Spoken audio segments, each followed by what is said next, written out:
Hey photographers, welcome to the Bokeh Podcast. I'm your host, Nathan Holritz, and really I'm just here to help you build a sustainable photography business.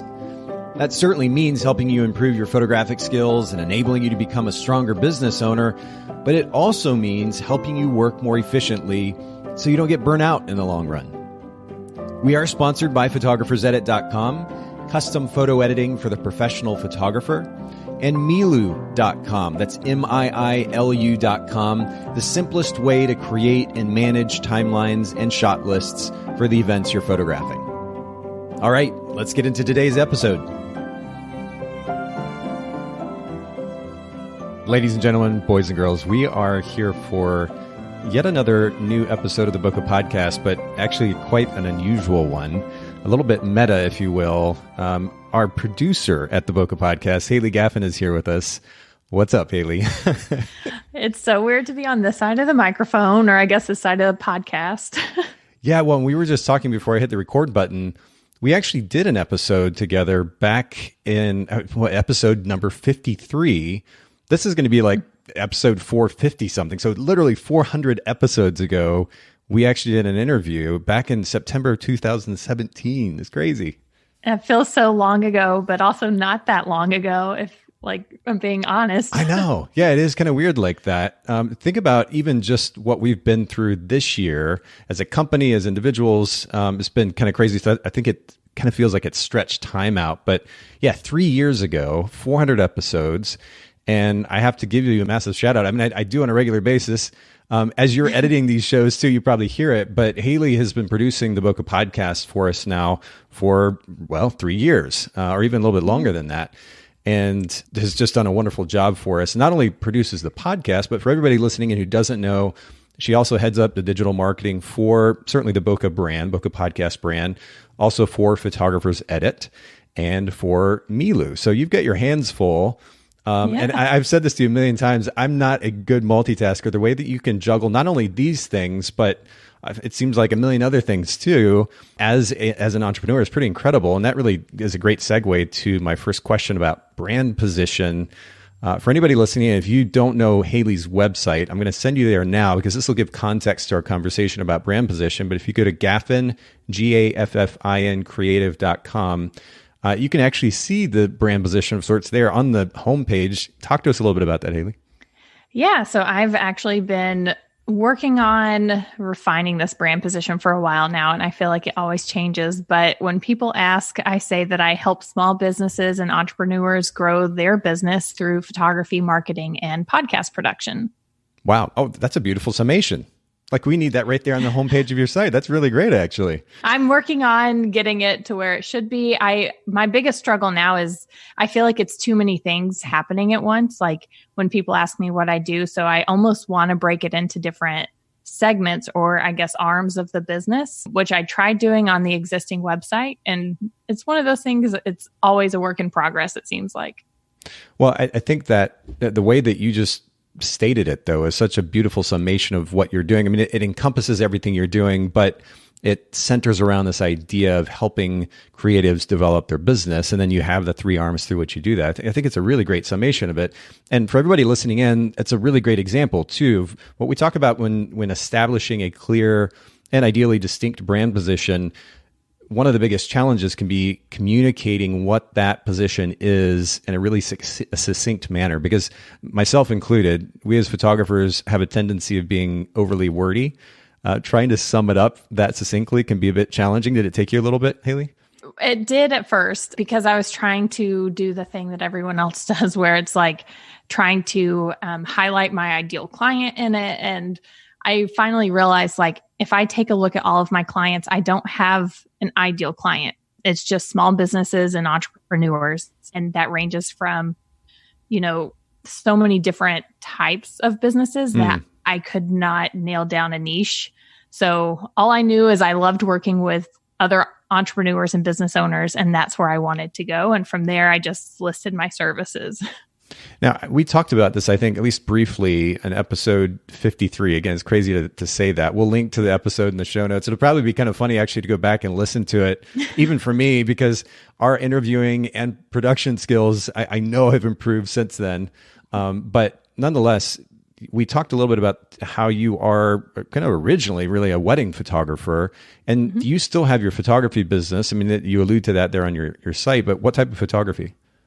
So now I only shoot families when they ask, and it's usually like friends, but I market myself as a headshot and branding photographer, and then also doing like product photography. And I recently introduced pet portraits as like a passion project. So that one I'm still getting off the ground. Cool. Well, and we'll certainly link to, I say we, the irony again here is that Haylee's going to actually link to her own Instagram, which is Haylee, Haylee, Gaffin, Gaffin, in the show notes at bokehpodcast.com. We'll also link to your studio. This is kind of an interesting business venture you launched in the last year or so? Yeah, a year ago in October. Okay, so Gaffin Creative Studio, just like it sounds. We'll put that in the show notes as well. Talk to our listeners a little bit about this idea. Yes. So I realized there were not too many studios in my area for photographers to shoot at. And I was looking for a space that wasn't necessarily a commercial space, but more of a space that I could, one, meet with my clients that wanted brand photos and have a space for them if they didn't have one.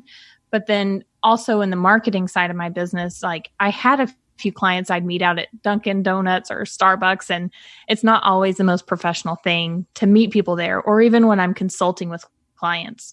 So I wanted a space I could call my office, but then also a space that could serve other photographers in the area.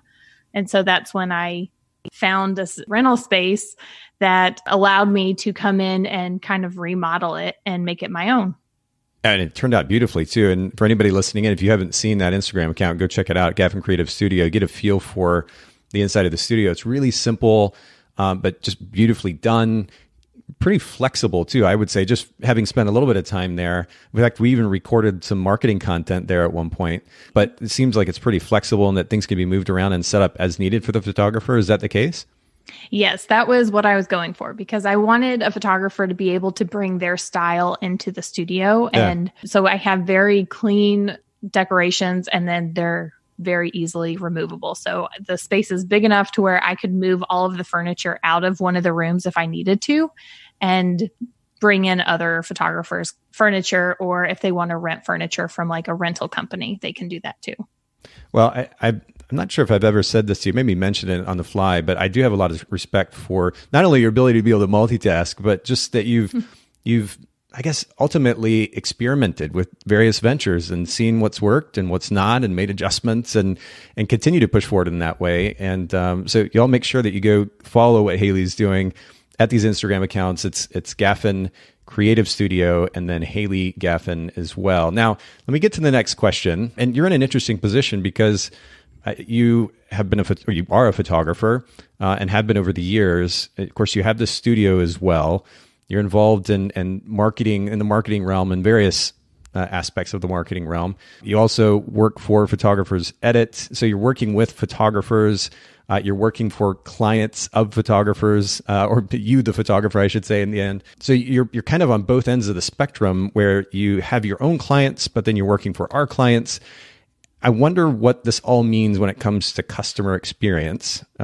Is there been a particular idea that ultimately has really stuck that you feel like has made a big difference when it comes to providing a great customer experience for those that you work with?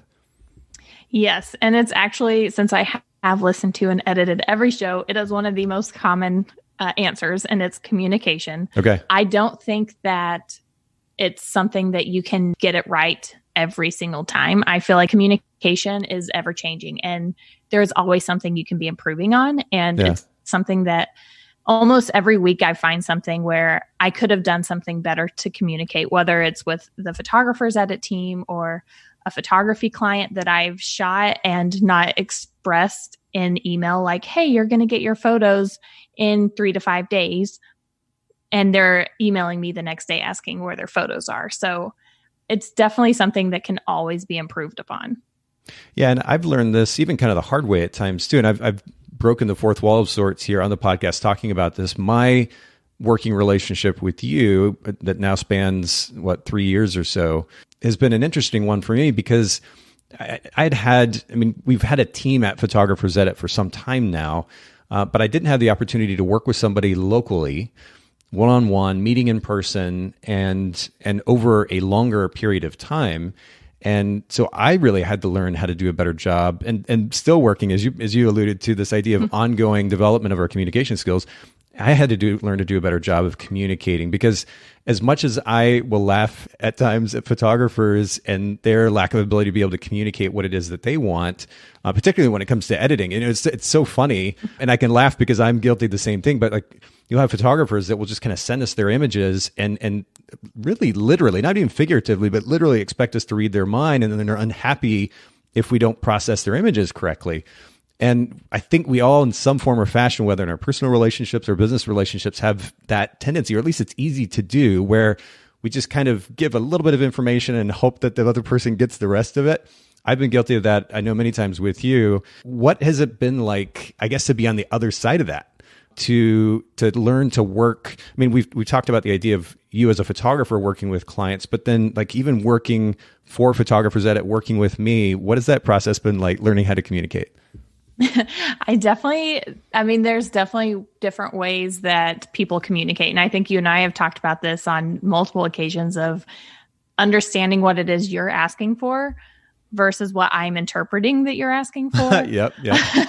And I think that's something that you have to continue to ask questions and be open to feedback.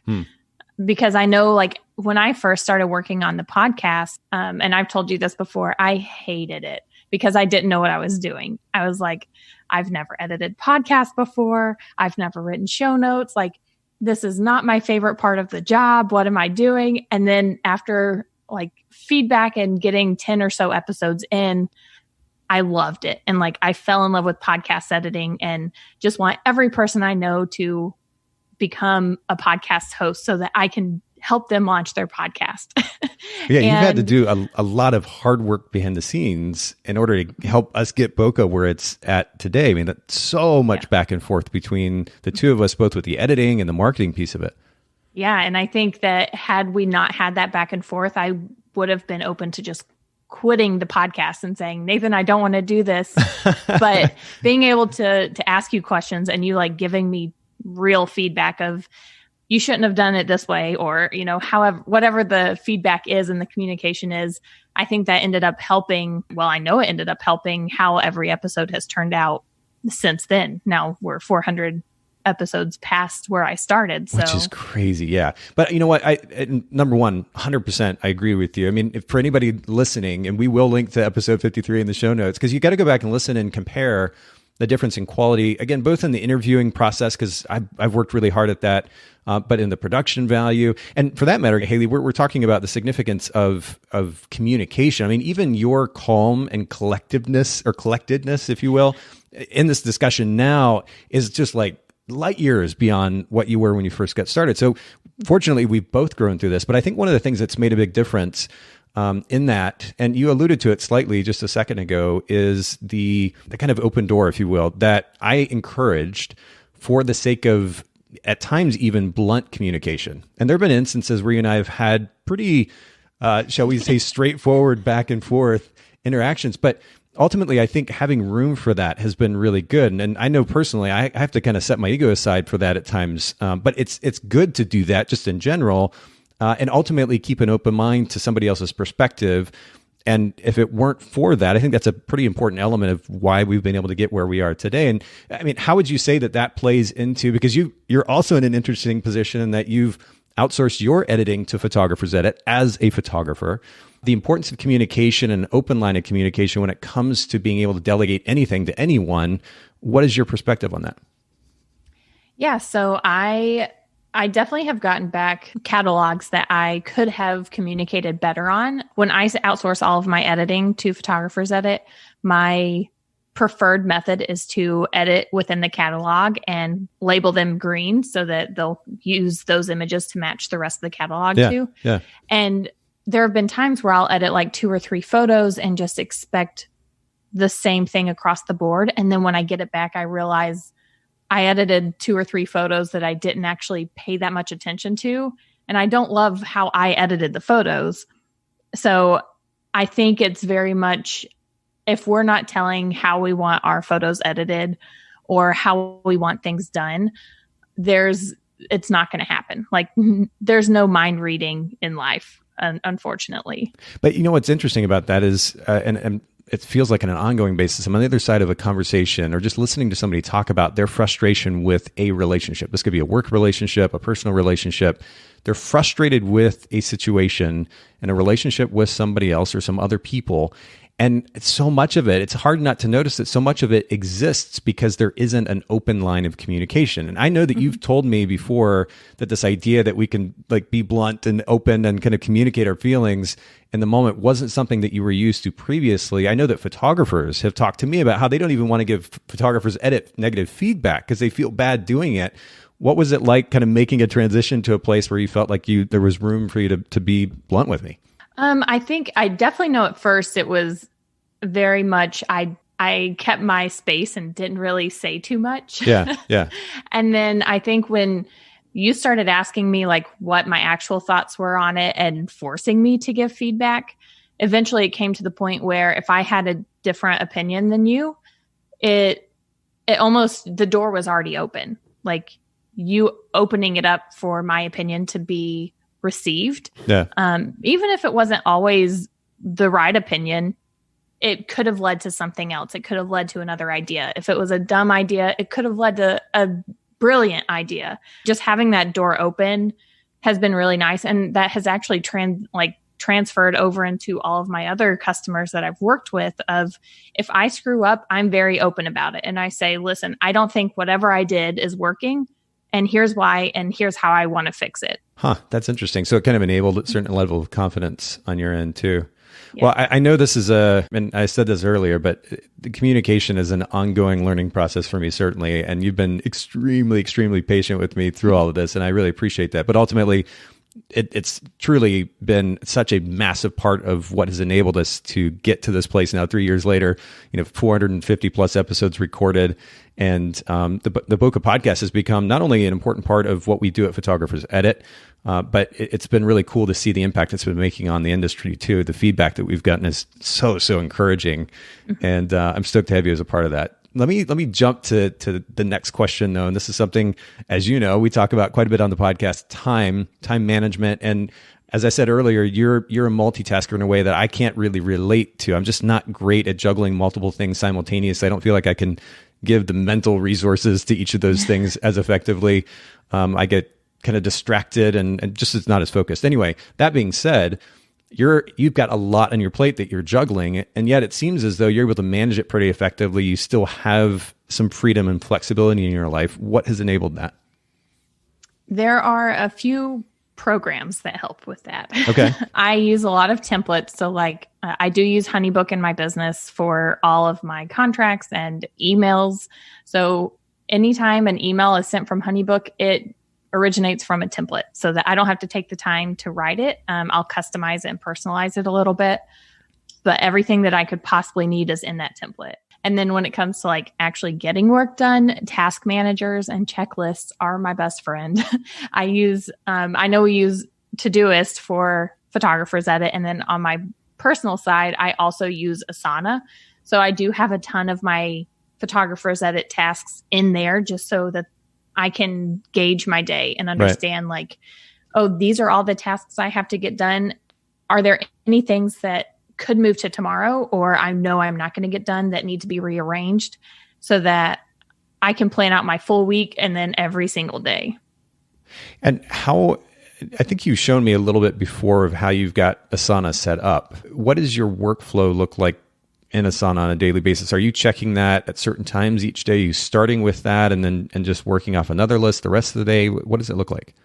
So what I do is I do time block. I know some people like yourself don't love time blocking, but it helps me to know like if I'm working on Photographers Edit for the first 3 hours of my day and then I have a break, what am I getting done? So I will only have Photographers Edit as a project open. Okay. So that's all I can see. And then if I'm working like a lot of nights, I'll end up working on studio stuff. So whether it's working on social media or I need to send out contracts or follow up with people, that's like a whole other section that I only see when I open that project so that I'm not getting distracted by other clients or other projects. And every single client type has its own project within Asana. Interesting. Okay. And you're using that in addition. Honeybook doesn't have a project manager of sorts built into it, does it? Or is it kind of a lighter weight version of it? They have a lightweight version that is more of like task per project, but I've never really taken advantage of that, mostly because it doesn't give me as many options for like workflow as I would like. Okay. Like Asana does have a task list, and then they also have boards. So I recently started using boards for podcast editing just to test it out. And I'm still, you have to figure out if you like something or not. Yeah. And with podcast editing, I have found that an Excel spreadsheet, or I guess a Google Sheet, has been my easiest route because I don't have to type in projects every time. I just type in a name and then have like little check marks on everything that has actually gotten done by it. Interesting. So as opposed to creating a project that can be replicated in Asana, you do it on a spreadsheet? Correct. Yes. Huh. Okay. I see, again, your ability to multitask in all these different systems. I'm like, give me one system, one place I can go that we can stick to. I think I'm trying to remember if it was since you came on board a few years back that we made a switch from a different task manager. Or were we already in Todoist when you came on board? Yes, already in Todoist. Okay. And I know that we've considered, I think, other possibilities and through the last 3 years. But to your point, I mean, ultimately, I think it is good to experiment. But at the end of the day, we just need a system. We need to stick with it. You've been really consistent with Asana. Todoist has kind of been our primary platform for some time. I use it both personally and professionally. It's a really clean, simple interface, and I really like that about it. But having a place where we can go and not just have one simple long task list, but a place that we can actually organize those tasks, it'd be really helpful if we've got our hands in a lot of different things. We'll link to both those platforms as well as Honeybook in the show notes at bokehpodcast.com. And I mentioned this in the episodes on an ongoing basis, really. But Haylee does put together a really great resource in the show notes at bokehpodcast.com. So everybody listening in, if you're not taking advantage, make sure you do. You'll see the talking points there, links to the resources that we discuss, and you can check it out, take advantage of that. Let's talk about, we actually alluded to it just briefly, the idea of outsourcing. You said you outsource your editing. Are there any other parts of your business that you have learned to delegate or to outsource? Yes, I don't do my taxes. Someone else does those. Brilliant. And then I recently have started outsourcing my blogging and social media for the studio. Okay. Just because I'm at the point where I know I need to be marketing it more on social media, and then also like working on my SEO, but finding time and like actually enjoying doing those things. I'm realizing I don't love blogging and I don't love doing social media for myself. So I've outsourced those. Well, you've got your hands full with that too, with all the social media work that you're doing, even just for the PE and Bokeh Podcast, and of course Milu brands, and then all the show notes. I mean, it's essentially blogging what you're doing for each Bokeh Podcast episode as well. You're probably a little bit burnt out on it, huh? Maybe after 400 episodes. No, I love that because it's easy. It comes from the guest, and I'm not the one like actually creating all of the content. I'm just organizing it. Oh, that makes sense. Okay. Yeah. That makes sense. When it comes to finding the right accountant, I know that for me, and I mentioned this in the podcast before, but accounting, managing the numbers was just really a massive apprehension for me and really a source of kind of fear and stress for the longest time. And it affected my ability to be a really great photography business owner. What did you do to find an accountant that you gelled with really well, that you felt could kind of take that off your plate so you didn't have to worry about it? Yeah, I ended up doing what most people do, and I posted on Facebook looking for one. Okay. And a girl that I went to high school with was working at her aunt's firm at the time. And she said, hey, come in and meet with my friend Shelby. She's amazing at small business accounting. So I went in and I spent an hour talking to her, asking her all these questions. And at the end of it, I was like, oh my gosh, I don't even want to know what the bill is going to be for this. I don't know what their hourly rate is. Yeah. And so I was like, yeah, so what do I owe you for today? Because I was set on working with her because she just had an answer for everything and could help me, and like went through all of my paperwork to make sure I was an actual business. And at the end of it, she was like, oh no, this is just a free consultation to make sure that we're a good fit. And she answered more questions than anyone I had ever talked to could have answered. Wow. And for me, it was like luck that I found her. And I recommend her to everyone locally to me. Huh. Okay. Well, that's cool. There's something to be said for, I mean, certainly finding chemistry in the companies and the individuals that we delegate work to. But I know for me personally, again, to just to ease that potential stress of not exactly knowing how to manage this thing or that, or figure this out, or where this number goes, or how this write-off works, having somebody that's just got my back and is going to take care of it. I've been lucky enough to find somebody I've been working with for years now. It really does make a big difference. So anybody listening in, if you're still, putting receipts in trash bags and trying to do your taxes on a spreadsheet, it's time to find somebody and get set up with QuickBooks Online. And my goodness, it takes so much stress off our plates as business owners. Talk to me about a self-help book, business book, really any book that's made a really big impact on your life in the last few years. Yeah, so I actually gave up business books for a little while just because I wasn't getting too much out of them.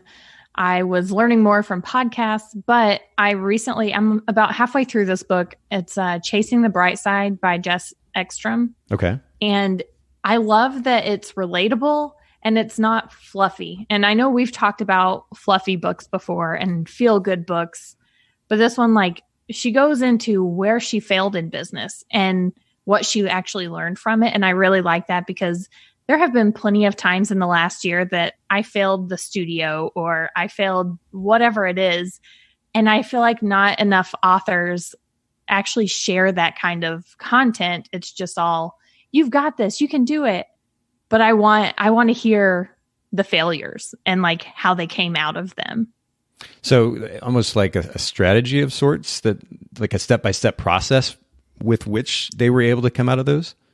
Yeah, so she does share how she's come out of them, but honestly, I think it's just one of those books where she's encouraging you to continue on in the race, even when you think that there's not more race to be had.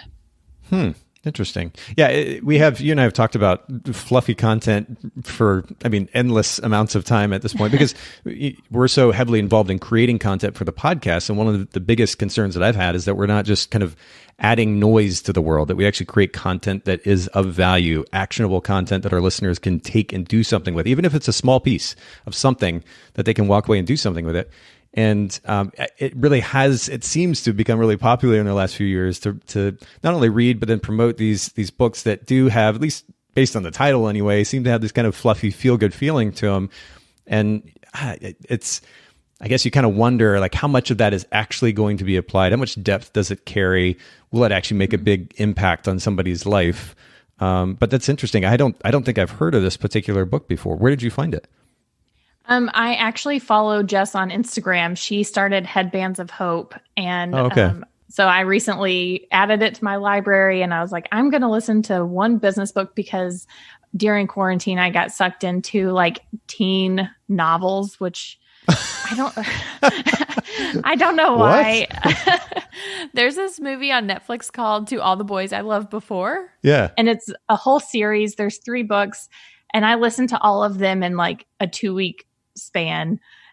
And then I just got caught on to listening to it's just teen fiction, I guess. Okay. Like what? What's the name? What's another book? An example of a book? There's P.S. I Still Love You. And then. Okay. So this is all within that series that you were talking about. Okay. Got it. It's just that series. That's really funny, actually. We've had some pretty amusing conversations over the years. We haven't actually met in person for a meeting in 6 months almost now? Yes, it was mid-March, I guess, right before everything closed down. March 17th, I think, was the last date that we actually, because Haylee and I normally would meet on average of once a week, in some cases a couple of times a week, but we would get together likely at a Starbucks or at a coffee shop downtown and go over various things that we were doing with the companies. And we would have some entertaining conversations at times about whatever we were watching, whatever show we were watching at the time. But I wouldn't have guessed the teen books. Although I will say there are certain, I guess you could call them children's books that I've really enjoyed over the years. Have you ever heard of 21 Balloons? I think you've mentioned it before, but I've probably never read it. It is one of, I think, I'm a hugely sentimental person, and things that are kind of throwbacks to my childhood, I tend to eat up. And one of those things is some of these books that I've read, a few of these books that I read as a kid. 21 Balloons is the most beautiful thing. It's entertaining. It's certainly easy to read, but just a really warm, and I don't know, it makes you kind of feel warm inside too. It's a really lovely book. We'll link to that in the show notes too, for anybody who's curious, along with Chasing the Bright Side. We'll kind of get the best of both worlds here. And if Haylee wants to throw in her teen books, a link to the teen books in the show notes, we'll do that too. That's super funny. Well, I want to get to our main topic for today, because Haylee and I are not just here to talk about what it's like to work with each other. We're going to also talk about something that really hasn't been discussed on the show to date, at least not in any kind of detail, and that is developing and ultimately posting an effective Google business listing. And, off the cuff, like I wouldn't guess that it's an overly complicated thing, but what you were kind of alluding to with me the other day was that if you don't do this the right way, you can miss out on an opportunity when it comes to your website and SEO. Is that right? Yes, absolutely. So we're going to get into the details of that here in just a second. But how long ago did you actually start using Google Business Listing? So I started using it 1 year ago when I opened my studio. Ah, okay. So is that what you're specifically using the listing for? Is your studio, not the photography business or any of the other things you're doing? That's correct. But I will say that it has impacted the photography business as well. So I am getting a lot more photography inquiries from the Google business listing. And this is probably goes without saying, but I would assume that the value there for the studio is that you've got a physical location where somebody can find you. And I mean, is that really why that's the biggest value for the studio versus the other businesses? Yes. So that is that's also the reason that I only opened, it's Google My Business now. I don't know why they changed it from Google Business Listing, but I opened up the Google My Business listing for the fact that I had a physical location. And prior to opening the studio, I never really saw value in it. But now that I'm in it and I'm getting inquiries for photography as well, it's almost making it a need in my business, even more so than my SEO. Interesting. So is it in some way tied, and maybe you're going to comment on this later, but is it in some way tied? Does Google recognize that you are the same person that runs your photography brand and somehow give additional exposure to the photography website as well? Yes. So the way I have my business set up is my brand is Gaffin Creative, and then I've branded the studio as the Studio by Gaffin Creative. So my Google business listing is for the physical location of the Studio by Gaffin Creative.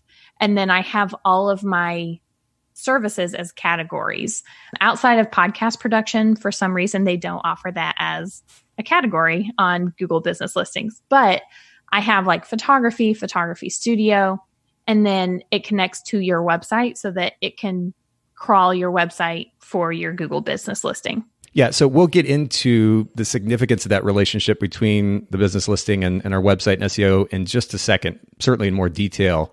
But talk to us about the significance of this Google My Business, to use the correct phrase or name, the significance of the listing for your business. What kind of success have you seen from it over the last year? Yeah. So for my business, I've always really focused on referrals and my network for getting business and marketing. I've not actually put too much emphasis on social media marketing or anything. And I've noticed that in all of my inquiries, so for my studio rentals, I do know a lot of photographers locally. So I was getting inquiries that way, but a lot of people are just Googling photography or Chattanooga photography studio. And I've realized about 40% of my inquiries from the last year have come from Google, whether that's SEO or the Google My Business listing. There's no distinction between that I have. And usually they don't know which one they came from. They just click on whatever they see. Okay. But with that, about 50% of my headshot photography clients have been coming from the My Google Business listing. Oh, wow. Okay. So that's a pretty significant amount. And you were talking about not knowing the difference between SEO and the Google My Business listing. Are there some metrics? I know we have metrics analytics set up for SEO, for Photographers Edit, for example. I'm assuming you do for your site as well, but are there some types of, is there a separate set of metrics or analytics that we can look at for Google Business Listening? Yes. So there are insights within your Google My Business account, and it'll tell you like what keywords people searched and how many people actually clicked on your listing and clicked to your website. Okay. I just haven't found a way to connect like who's actually inquired from that. Huh. Okay. So you said earlier that there is this connection between, and I got to keep remembering to say it the right way, Google My Business listing and website and SEO. And this is a pretty big deal because, again, from the outside looking in, as one who's not set up a Google Business listing or Google My Business listing, I would just assume it's kind of a, it's certainly another way that Google's able to send me traffic. I wouldn't necessarily assume that it's associated with SEO. What does that mean? What does that look like? Yeah. So the first thing I'll say is I've looked through all of my SEO for my photography studio specifically and for the business listing. So if I were to Google Chattanooga Photography Studio, for my SEO, I rank number 1. For the business listing, I rank number 4. And that's specifically for like gaffincreative.com/studio. That's what's pulling up. Huh. Okay. But if I were to look at Chattanooga Headshot Photographer, under the business listing, I rank 6th. But in SEO, I don't even rank on the first page. So I'm getting headshot inquiries from my Google business listing or Google My Business listing for a headshot photographer before I'm even getting ranked for SEO. Whoa. Really? Okay. Have you done, I know you do a pretty incredible amount of research, even just in the SEO work and the marketing work that you do for us. Have you done some research into why this might be? Because it seems almost like an unfair advantage. Yeah. So it's definitely with the business listing, they're focusing more on what is geographically closer to the searcher inquiring in the search. Okay. So for my SEO, I am working on the pages, obviously, and it would be more helpful if I had a blog, which right now I don't, but I'm working on that. Outsourcing is everything. But at the same time, with SEO, it doesn't always focus on local content. So like if I wanted to get my headshot page on my website to rank for Chattanooga Headshot Photographer, I don't want to flood my keywords throughout the page because Google will hate that. And I also don't want to consistently refer to myself as Chattanooga Headshot Photographer throughout the copy, right? Because it's a mouthful. No one really loves saying that, but I want to highlight that I am a Chattanooga Headshot Photographer. Where I may rank for Headshot Photographer somewhere on Google, on the business listing, I can rank for Chattanooga Headshot Photographer because I've set it as a service, just Headshot Photographer. But I've also set up my service area to include Chattanooga. My listing is in Chattanooga, and I'm also serving around that area, which I'll get into when we talk about setting up the listing. Well, yeah. And so that's really a great segue. It's pretty obvious that this can be a pretty impactful tool, and especially if photographers don't already have it set up. So what is that process of setting up the listing, the Google My Business listing, look like? Are there a certain number of specific steps involved? Yeah, I think there's about 7 or 8 steps. Okay. The first is just going to be going to google.com/business, which is where you will actually create your account. The second thing I do want to add in there is that you might actually have an account set up where if someone set it up for you or Google found you and set it up for you, if you have a location, that's always a possibility. You just have to go in and claim it. And there's different ways you can claim it, but it's very similar to how you would actually set it up. Okay. So if it's out there, claim it. Don't duplicate your listing. Interesting. Okay. So once you actually set it up, it'll ask you for your business name, your address, categories, and service areas, and then like phone numbers and all of that.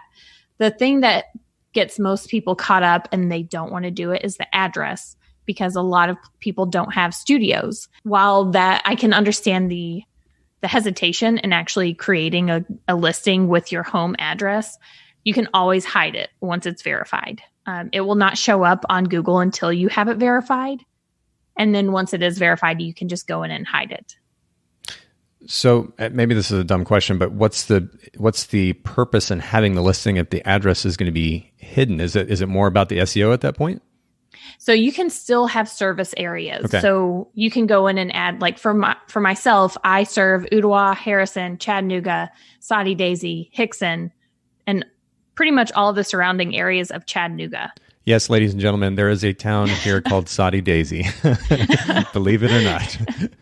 Yes. So I do serve all of those areas. So when you set that up, it'll allow you to say that you serve those areas. And then whenever you can have like an actual city that you would call your address. So most photographers are going to put Chattanooga. Sure. And then it'll just pop up in Chattanooga. It's not going to pop up at a specific address, or it might. I think it's just like where they center Chattanooga on a map. Yeah, I guess it was a dumb question in the end, because really what we're talking about is the significance of being present in that particular locale. So, I mean, you mentioned the various locations that you're working out of.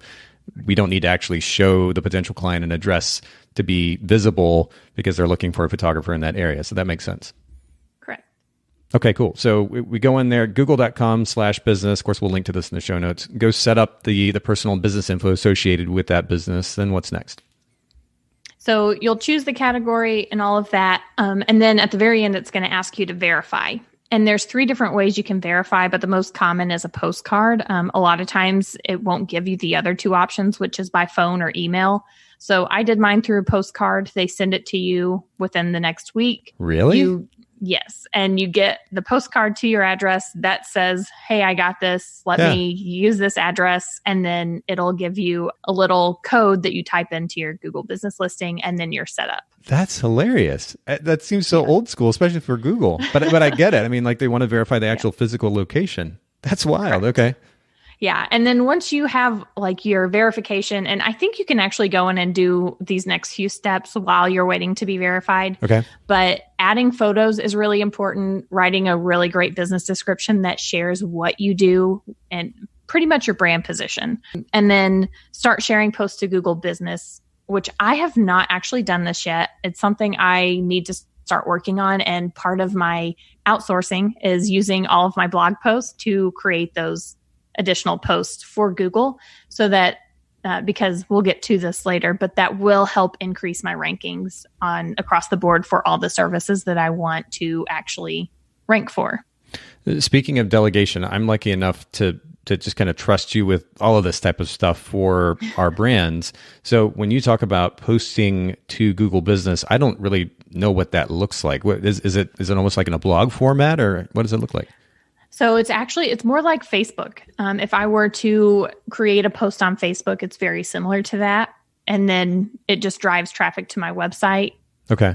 Almost like Pinterest would drive traffic back to the original blog or the website where the content lives. Right. Correct. Huh. Okay.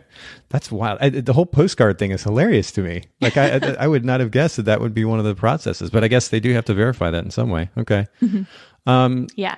Well, so tie this then back to making sure that our listing is actually ranking. I mean, you talked about how SEO and this business listing is related. Are there specific points here that, or I guess plans of action, actionable steps, like I said earlier, that our listeners can take to make sure that their listing is actually ranking high in their locale?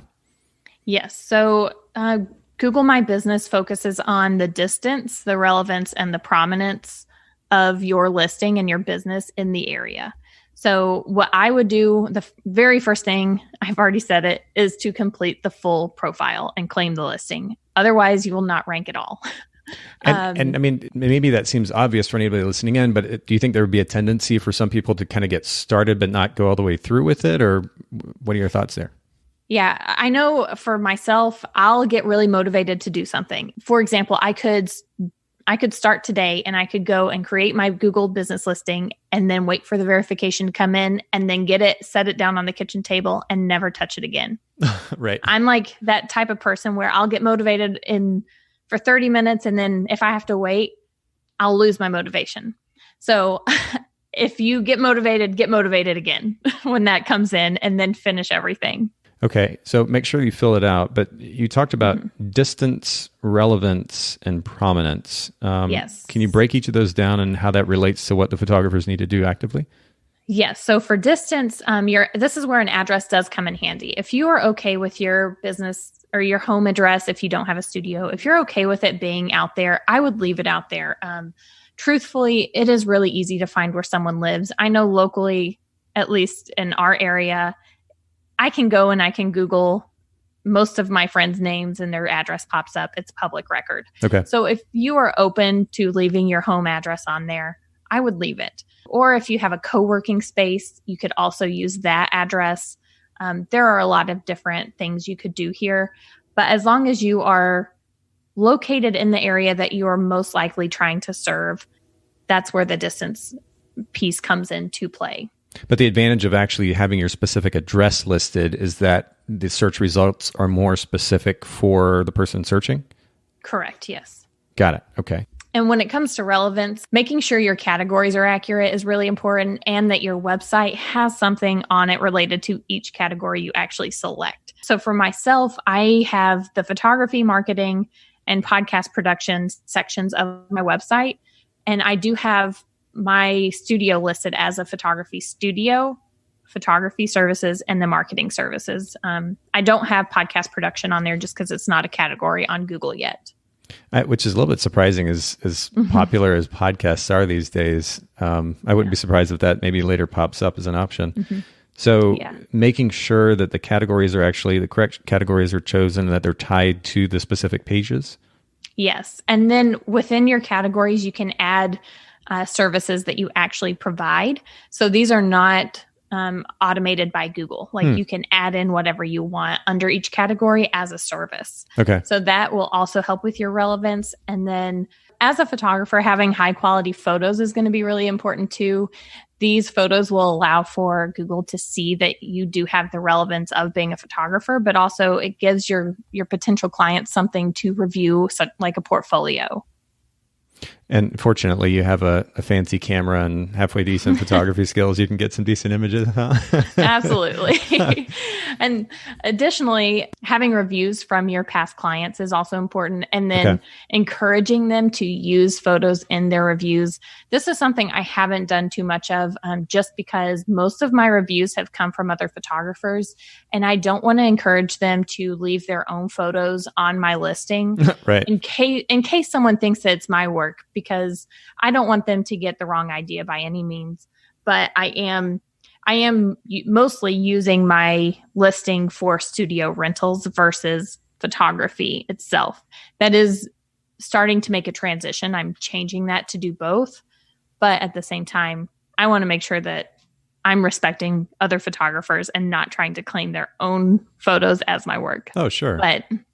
But having those reviews is really important, and it's something that I have added into my workflow. So after every rental, if they haven't rented before, or I haven't asked them like the first few months that they rented when I first opened, I will send them a feedback request. So I'm asking them to fill out a survey to get their feedback on what they would like to see in the studio or added to the studio. And then I also ask them if they enjoyed their experience to leave a Google review. And most of the time, about 80% of people do both. Which makes a difference then when it comes to, I'm assuming, does this all tie then into the idea of prominence as well? What helps prop up that listing? So it will help with the relevance of if this is actually what the searcher on Google is looking for. I don't know if searcher is the correct word, but we'll use it today. That works for me. We'll use it today. All right. What the searcher is looking for. If they're looking for a photography studio, do my reviews reflect that? Okay, so then take us to the prominence piece, because obviously everybody wants to be prominent, but I'm sure that it doesn't happen automatically.